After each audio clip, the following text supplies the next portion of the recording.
मध्यम रोशनी, water bed और सुकून भरी आवाजों के बीच खाना सीधे बिस्तर तक, ऊपर से पूरा दिन बस आराम। इससे ज्यादा लग्जरी शायद ही कुछ हो। हम सबकी जिंदगी की शुरुआत ऐसे ही होती है, गर्भाशय में। लेकिन गर्भाशय सिर्फ एक 5 स्टार होटल भर नहीं है, ये शरीर के सबसे मजबूत अंगों में से एक है। गर्भाशय का आकार और इसकी बनावट उल्टे नाशपाती जैसी लगती है। इसका निचला हिस्सा सर्विक्स ज्यादातर वक्त बंद रहता है। ये योनि के ऊपरी हिस्से से जुड़ा होता है। दूसरे सिरे पर गर्भाशय से एंटीना जैसी संरचनाएं निकलती हैं। इन्हें फैलोपियन ट्यूब्स और ओवरीज कहा जाता है। ये छोटे अंग सेक्स हार्मोन्स के मुख्य स्रोत हैं, खासतौर पर एस्ट्रोजन और प्रोजेस्टेरॉन। प्यूबर्टी के दौरान द्वितीयक यौन विशेषताओं के विकास में अहम भूमिका निभाते हैं। यही हार्मोन्स मासिक चक्र को भी नियंत्रित करते हैं। हर ओवरी के दरवाजे पर हजारों अंडाणु कोशिकाएं होती हैं। हार्मोन्स का संकेत हर महीने तय करता है कि बदल कर एक ओवरी से एक अंडाणु कोशिका रिलीज हो और अपनी यात्रा पर निकले। अगर ओवरीज योजना के मुताबिक काम नहीं करती तो एक दूसरे से अलग दिखने वाले जुड़वा पैदा हो सकते हैं। इसके बाद फैलोपियन ट्यूब्स में मौजूद बारीक बाल जैसी संरचनाएं यानी सिलिया अंडे को गर्भाशय तक पहुंचाती हैं। इसमें 3 से 5 दिन लगते हैं और कभी-कभी रास्ते में अंडे की मुलाकात किसी और से हो जाती है। इस बीच गर्भाशय खुद को तैयार करता है। करीब 2 हफ्तों में ये म्यूकस झिल्ली बनाता है जो 1 सेंटीमीटर से ज्यादा मोटी होती है।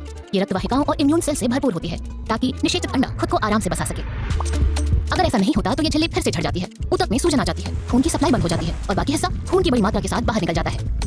लेकिन अगर निषेचित अंडा गर्भाशय में बस जाए तो असली काम शुरू होने लगता है। प्रेगनेंसी के दौरान गर्भाशय धीरे-धीरे बड़ा होता जाता है। अचानक वो नाशपाती जैसा नहीं रहता बल्कि तरबूज जैसा हो जाता है। तब बाकी अंगों, आंतों, पेट और फेफड़ों के लिए बहुत कम जगह बचती है। मूत्राशय भी दबाव महसूस करने लगता है। गर्भावस्था के अंत में बच्चे को जन्म देने के लिए गर्भाशय की मांसपेशियां शरीर की सबसे ताकतवर मसल्स बन जाती हैं।